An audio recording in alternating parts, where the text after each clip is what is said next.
Well, I just got this news from the Sonic Stadium. Apparently, Sonic Boom is going on hiatus until December 3rd with the episode 2. And like as soon as I just sort of start making reviews on it and like getting like a good format, it just goes on hiatus for like a month. That is,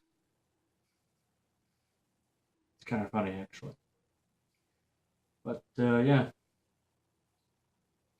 that kind of sucks because the title of episode 2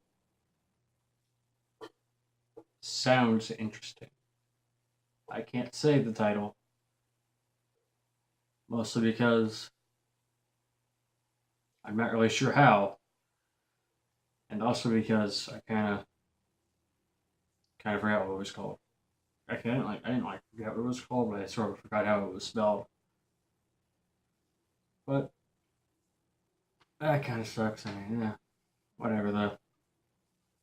I guess I'll just make reviews for the first season. After I'm done with the Mega Drive stuff and whatever. That's about it.